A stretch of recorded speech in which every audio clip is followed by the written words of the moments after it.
The following is an excerpt from the According to Metal podcast.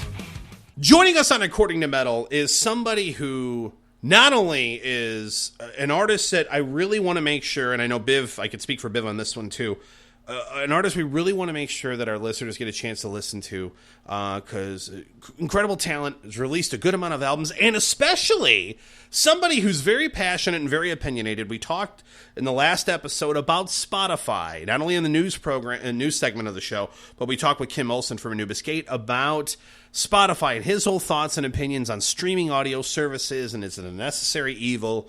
And Steve listened to the show, and he's like, dude, I got thoughts. So we figured let's have Steve on to not only talk about his most recent album, 2 of 3, but we'll also want to talk to him about this as well. So Steve Cohn, welcome to According to Metal, my friend. Well, thanks for having me, guys. I appreciate it. All right, Steve. Well, thanks for joining us. And let's just start with, let's avoid the elephant in the room here.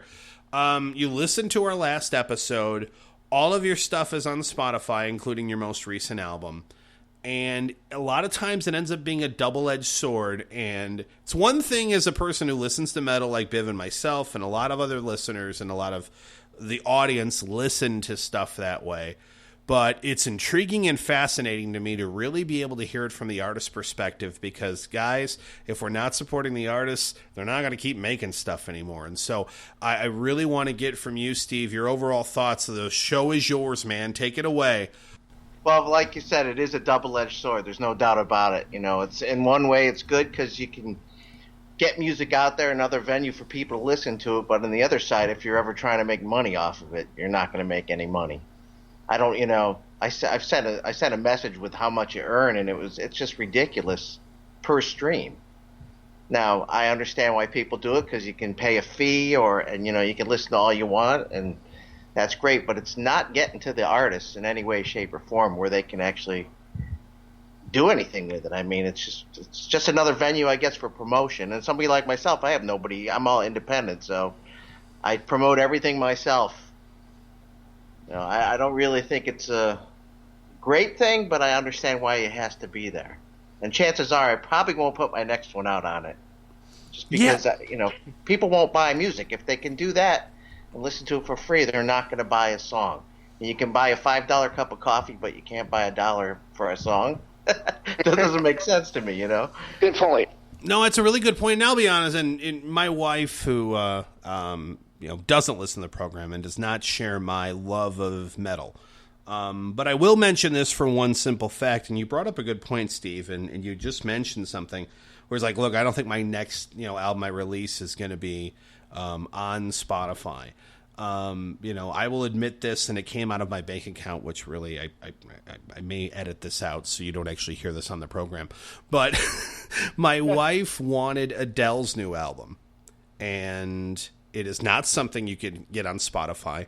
It's not something you can stream. And we have Spotify. We use it. We listen to it. And it probably is the first album she's bought in probably 2 years, at least. But it was one of those things where it's like, I want to hear it. I want to own it. So guess what? I'm going to buy it because I like the music. Now, not something I would buy personally, but you get my point. So you bring up a good point, because a lot of artists I've noticed are starting to kind of release their older stuff on a Spotify, but anything new they're not doing. What are your thoughts on that? Are you seeing that as kind of a trend that you're going to see not only in metal or in rock or anything like that, but just across the board? Well, I think if people have the option, that they don't have to release it on Spotify, they probably will stop it doing that. And, and for me, having whatever I have out there already is good. If somebody's listening to something and it suggests you may like this, and they go find it, maybe they'll look a little further and realize, wow, he's got other albums that aren't on here.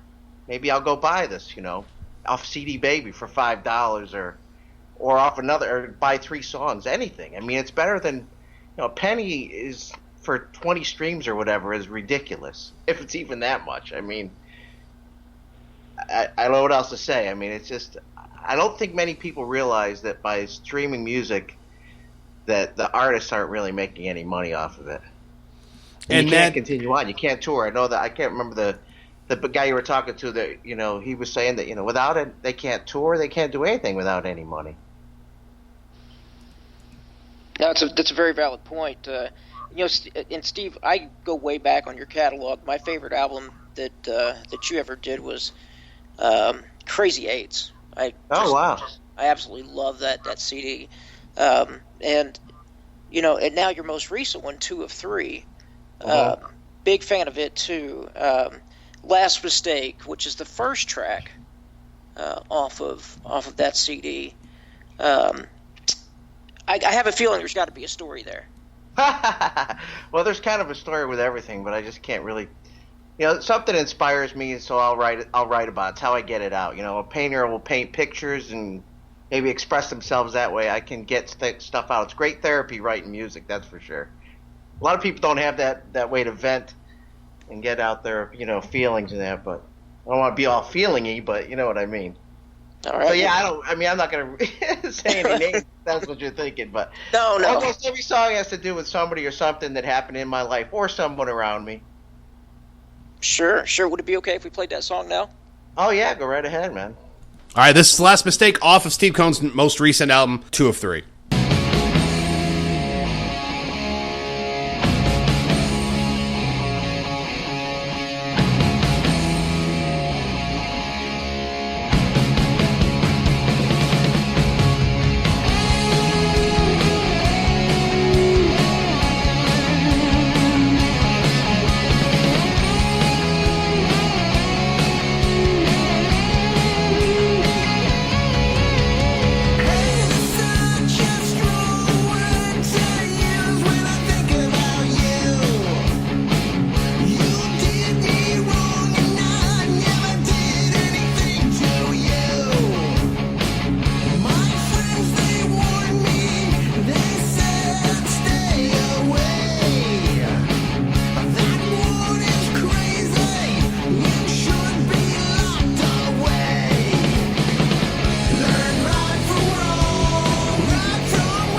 All right, so that was Last Mistake from Steve Cohen's most recent album, 2 of 3.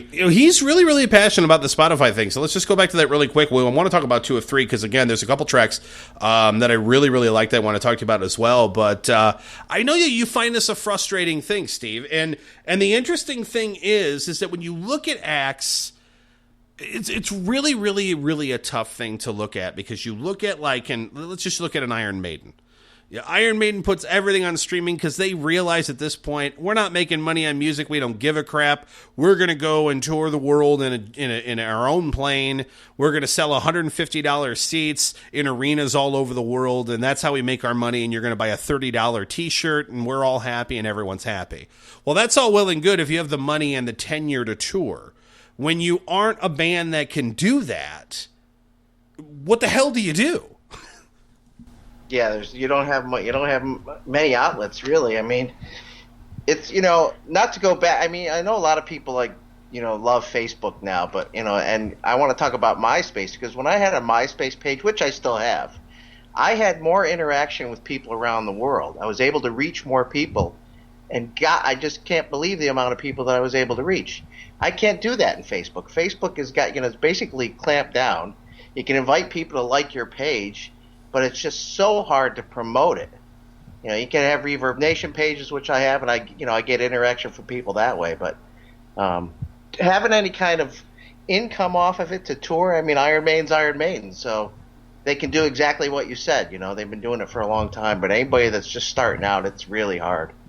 And I've been doing it a long time, and it's never been about money for me, but it's nice to make some money back, on some of the stuff you work on. Absolutely. I mean, that's really the whole point. I mean, you do it because you love it, but you also, you can't put a lot of time and effort into something you love when you need income from other means if the music's not doing it for you. You know what I mean? Which, we all need that to survive, and that sucks.